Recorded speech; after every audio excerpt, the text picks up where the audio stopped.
Alors donc, maintenant, on enregistre et je vais vous partager ensuite le fichier d'exemple du révélateur. Alors donc, vous devriez voir en ce moment à l'écran un document là, qui est un document PDF qui est extrait du révélateur. Alors, c'est indiqué en haut, aperçu du révélateur, version complète. Parce qu'il y a des versions brèves aussi du révélateur, là, pour les gens qui veulent procéder là, sans trop de calcul et avoir moins de précision, moins d'informations aussi. Il y a une version brève. Alors, la version complète, c'est celle-ci. Alors, ce que vous voyez à l'écran en ce moment, c'est l'onglet d'accueil du révélateur. Alors, c'est le sommaire. Et chacune des lignes que vous voyez à l'écran correspond à un onglet dans le révélateur. Alors, il y a un onglet d'introduction, un onglet d'aide qui vous permet de référer aux articles du blog selon la difficulté que vous rencontrez ou le sujet que vous voulez éclaircir. Il y a deux onglets qui servent à l'entrée des données. Donc, ce sont vos données à vous que vous entrez dans deux onglets, l'onglet scénario de retraite et l'onglet prévision de revenus et déduction fiscale. Et ensuite, il y a d'autres onglets qui sont des rapports qui vous communiquent l'information, qui affichent l'information, les résultats qui sont calculés par le révélateur. Alors, vous avez donc un onglet qui vous présente la synthèse des résultats, un autre onglet qui vous présente la perte de revenus. Vous avez d'autres onglets qui vous présentent le montant requis pour compenser la perte de pouvoir d'achat, l'indexation et des onglets de comparaison qui vous permettent de comparer plusieurs scénarios de retraite très rapidement. Alors, si je fais défiler un peu plus à l'écran, vous voyez ici un aperçu là, de ce à quoi ressemble l'onglet scénario de retraite. Alors, dans les calculateurs que je fais, en général, ce que j'essaie d'utiliser, c'est la couleur orangée qui indique que la cellule qui a un fond orangé, c'est une cellule dans laquelle vous devez entrer vos données. Alors, ça les distingue des cellules qui sont en fond gris. Les cellules en fond gris, ce sont les cellules qui sont calculées par Excel à partir des données que vous avez entrées. Donc, c'est un point de repère intéressant là, dans tous les calculateurs que j'ai faits. J'utilise ce même code-là. Donc, vous avez des informations à rentrer pour votre scénario de retraite, quelques-unes. Vous entrez la date de naissance, vous entrez la date de début de votre retraite, vous entrez votre espérance de vie. Alors ici, c'est 94 ans, mais pour l'espérance de vie, si vous ne savez pas comment la calculer, je vais vous présenter la façon de faire pour calculer votre espérance de vie. Alors, il y a des méthodes, il y a des formules, il y a des points de repère que je vais vous présenter. Vous pourrez donc inscrire facilement votre espérance de vie. Ensuite, l'âge au début de la retraite, qui est calculé automatiquement à partir de votre date de naissance et votre date de début de retraite, et la durée de la retraite qui est calculée aussi. Ensuite, ce qu'on voit, c'est vous devez inscrire le montant annuel de rente brute de votre pension de la sécurité de la vieillesse. Alors, votre PSV, vous indiquez le montant annuel que vous recevez au début de votre retraite. Ensuite, c'est pour la même chose, mais pour le RRQ, vous indiquez l'âge au début de vos prestations du RRQ et le montant annuel de rente brute avant impôt pour votre rente du RRQ. Ensuite, la même chose, mais pour le REGOP. Vous devez inscrire pour le REGOP la date de l'estimation que vous utilisez qui contient l'information sur votre estimation de rente. Alors, dans ce cas-ci, l'estimation de rente a été produite par Retraite Québec le 20 décembre 2012. Donc, c'est un point de référence qui va nous permettre de faire les calculs correctement. Et le montant de rente brute pour la période avant 65 ans, s'il y a lieu, et à 65 ans. Et si vous aviez indiqué un montant avant 65 ans, il aurait calculé le montant de réduction automatiquement. Alors donc, ça, c'est assez simple, c'est juste reporter de l'information. Ensuite, l'information qui provient de l'état de Bernard? participation. Oui, vous avez une question? Oui, à l'écran, moi, je ne vois pas les points 4 et suivants. Je vois simplement la 1, 2, 3. Est-ce Oui, qu'il... actuellement, je suis rendu au point 5. Oui, oui, je sais, mais à l'écran, là, le document que tu partages, je ne peux pas voir les points 4 et suivants. Moi, Le je les 4 est vois. suivant. Nous aussi. On les voit. Le point 4 est suivant. Là, je vois le point 3 à l'écran et le point 4. Est-ce que vous le voyez? Oui. Parfait. Alors, je retourne au point 5. Ben, comment on fait pour voir à l'écran les points suivants? Moi, je vois très bien les 3 premiers, mais les autres, là, c'est plus bas sur mon écran, puis c'est pas visible. OK. Donc, le point 4 à l'écran, moi, ce que je vois, là, c'est revenus provenant du régime des rentes du Québec. Est-ce que vous voyez ça?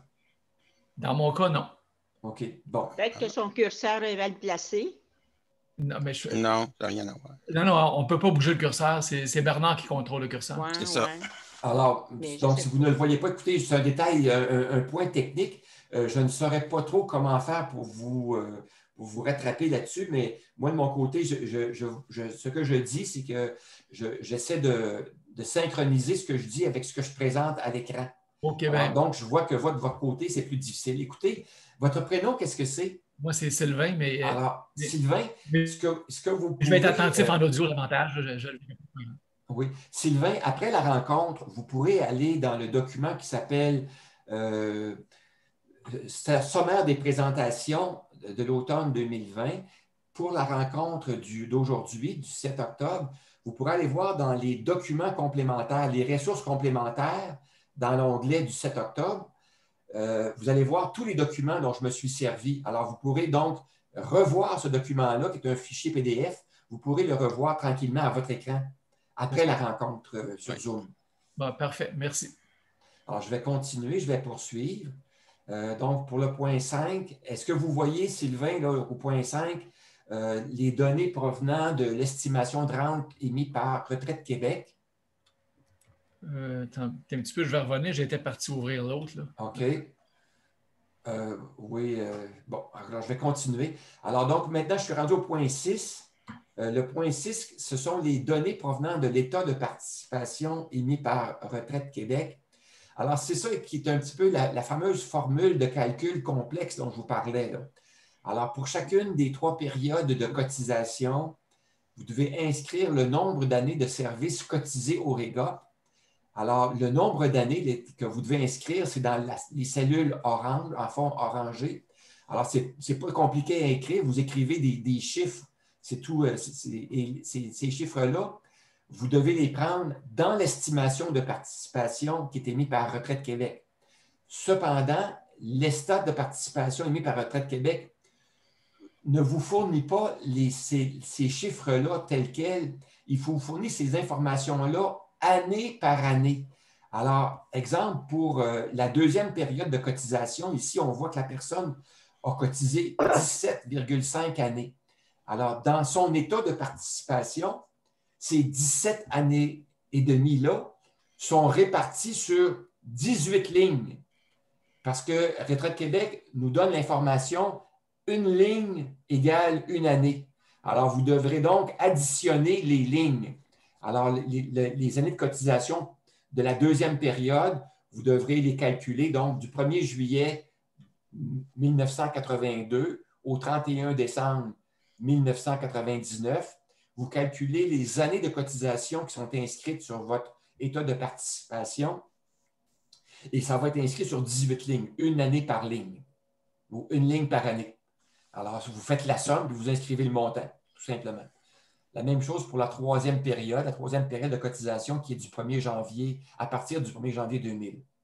Alors, c'est là que vous devez faire un petit calcul, mais c'est un calcul simple, c'est une addition toute simple à faire, à partir des données qui sont sur votre estimation de rente. Alors donc, cette personne-là, elle avait cotisé au total 34 années avec des répartitions différentes. Alors donc, le résultat, vous avez d'autres données à inscrire dans votre projet de retraite. Vous devez inscrire les prévisions économiques au cours de votre retraite. Quel est le taux moyen d'inflation que vous prévoyez au cours de votre retraite et le TER moyen prévu? Alors, ces deux informations-là se ressemblent beaucoup.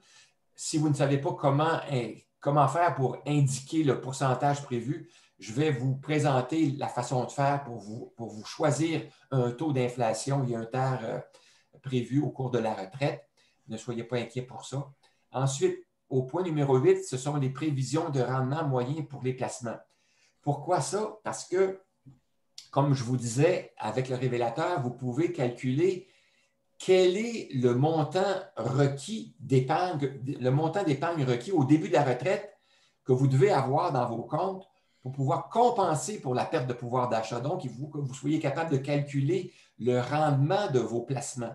Alors donc, je vais aussi vous parler de ça, comment on fait pour calculer le taux de rendement des placements et tout ça. Je vais vous donner des formules de tout ça. Alors donc, le taux que vous avez pour le rendement de vos placements REER, CELI et épargne non enregistrée. Alors, ici, ce sont des formules raccourcies. Je vais vous expliquer ça aussi, comment on les trouve.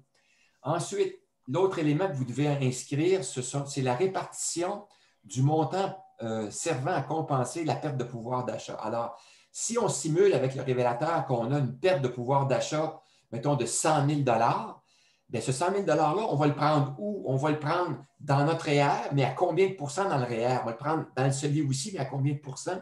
Et aussi dans notre épargne non enregistrée. Alors, quelqu'un pourrait dire, bien, moi, je n'ai pas de CELI, alors je vais prendre ça dans mon REER et dans mon épargne non enregistrée à raison de 50 50 Alors, chacun indique le pourcentage à partir duquel il va simuler que cet argent-là a été déposé dans son REER ou dans son CELI ou son épargne enregistrée pour compenser la perte de pouvoir d'achat. C'est une simulation ici qu'on fait avec les pourcentages que vous pourrez changer, faire des simulations. L'autre élément que vous devez aussi inscrire, c'est le calcul du revenu total.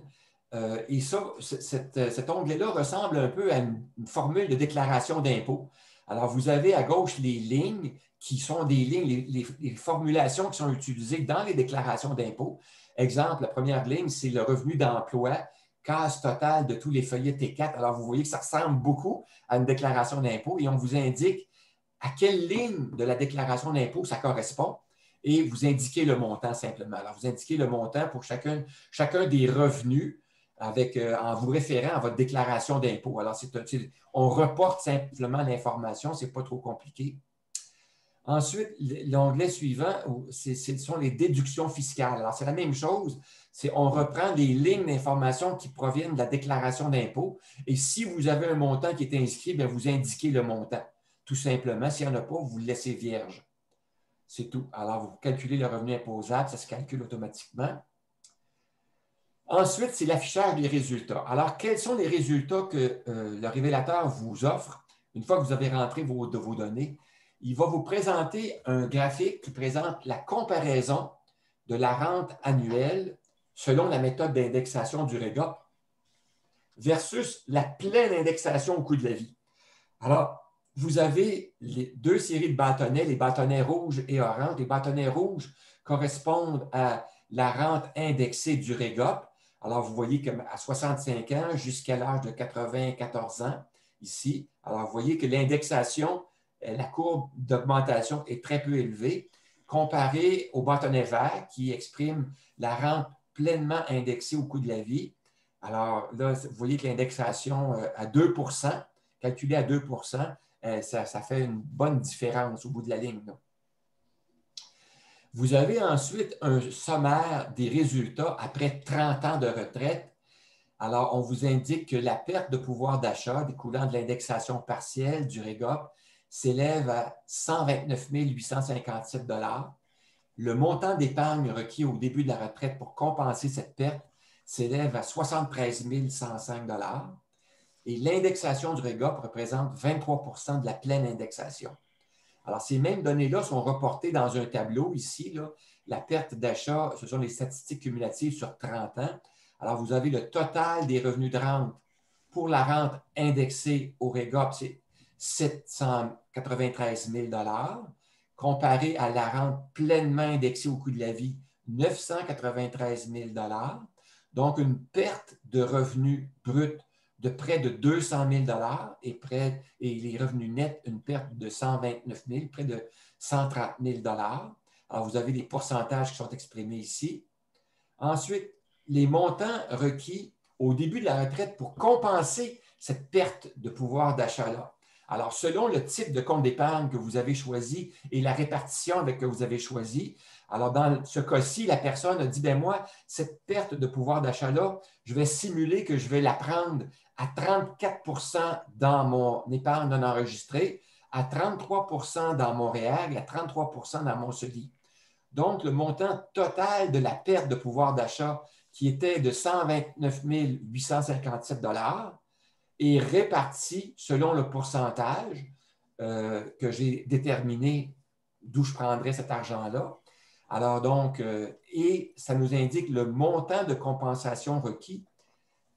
La différence entre les deux tient compte du fait qu'on a de l'impôt à payer sur certains comptes, comme le REER, on a de l'impôt à payer au décaissement. L'épargne non enregistrée, on a de l'impôt à payer sur les rendements qu'on fait à chaque année. Et le pourcentage de la perte totale est exprimé ici. Et on a la comparaison des statistiques au total. Alors, l'indexation totale pour les 30 ans, avec le REGOP, on obtient 4 299 d'indexation. Avec la pleine indexation, on obtient 18 993 d'indexation. Mais remarquez que la différence entre les deux, c'est juste 14 000 d'écart d'indexation qu'on n'aura pas reçu. Mais regardez l'impact que ça fait sur l'ensemble de la retraite. On a vu que l'impact était de 200 000 $. C'est quand même considérable. Une pauvre petite indexation, il nous manque 14 000 $, mais en réalité, la perte totale que ça génère, c'est 200 000 $. Alors, c'est pour ça que, comme je vous disais, lorsque j'ai fait les calculs, je me suis dit, hey, la perte de pouvoir d'achat est beaucoup plus importante que ce à quoi je m'attendais au moment où j'ai suivi ma formation sur la préparation à la retraite. Alors, cette constatation-là, vous allez pouvoir la faire aussi pour vous-même, dans votre cas. Alors, c'est ça. Alors, l'onglet suivant, c'est l'onglet qui calcule la perte de revenus. Alors, vous avez un tableau qui vous décline année par année l'indexation du REGOP et la pleine indexation au coût de la vie et la perte de revenus brute, annuelle et cumulative. La même chose pour la rente pleinement indexée de l'année et cumulatif. La même chose pour la rente du REGOP. Alors, ça, c'est un onglet. Donc, vous pouvez voir les calculs année par année si vous le souhaitez. Alors, les gens qui sont un petit peu curieux, là, ils pourront même voir les formules dans Excel, à quoi ça ressemble et comment j'ai calculé ça. Ensuite, l'onglet qui permet de calculer la perte de pouvoir d'achat. Dans ce cas-ci, on a 3 onglets. On a l'onglet pour le CELI, un pour le REER et un pour l'épargne non enregistrée. Là, on a l'onglet à l'écran qui permet de calculer la compensation de la perte de pouvoir d'achat pour le CELI. Alors, on a la perte totale à compenser qui était de 129 857 $. Pour le CELI, on avait dit qu'on prenait 33 de cette perte-là, ce qui représente la perte de 42 853 $. Alors, pour tenir compte de cette perte-là qu'on doit absorber à même le CELI, alors on a besoin au début de la retraite de 16 927 $, c'est-à-dire 13 de la perte nette totale de 129 000. Et c'est calculé là, année par année. Vous voyez le décompte. Je vous donne un exemple. Alors ici, lors de la première année de retraite, bien, on n'a pas de perte de revenus parce qu'il n'y a pas d'indexation. La première année, on reçoit le plein montant. Alors, il n'y a pas de perte. Alors, le montant placé va nous générer un rendement de 846 $, de sorte qu'on est parti de 16 927 au début. On a un solde à la fin de l'année de 17 773 $. Alors, au début de l'année suivante, on a une perte de 367 $ qui est due à la différence entre l'indexation partielle et la pleine indexation. C'est la perte de pouvoir d'achat de cette année-là. Alors, ça représente une perte brute de 367 $, mais si on enlève l'impôt, ça fait une perte nette de 239 $. Alors, le montant qui était placé de 17 773 $, je le décaisse. Je décaisse le montant de 79 $. Qu'est-ce que c'est 79 $? C'est la proportion de 33 que je prends dans le CELI du 239 $. Donc, 33 de 239 $. Je vais donc décaisser cette année-là ou simuler le décaissement de 79 $, mais je vais avoir un rendement de 885 $ sur ce placement-là parce que j'avais indiqué au départ que j'avais un taux de rendement de 5 % dans mon CELI. Alors, donc, le taux augmente et c'est décliné comme ça année par année pour l'ensemble de la retraite. Alors voilà, c'est comme ça que ça fonctionne et on a un onglet semblable pour le REER et pour l'épargne non enregistrée. La différence, c'est qu'on a des colonnes supplémentaires pour calculer l'impôt. Dans le cas de ces deux autres placements-là, on a de l'impôt à calculer. Est-ce que, là, j'ai terminé la présentation de l'exemple de cas. Je vais terminer le partage, je vais terminer l'enregistrement et je vais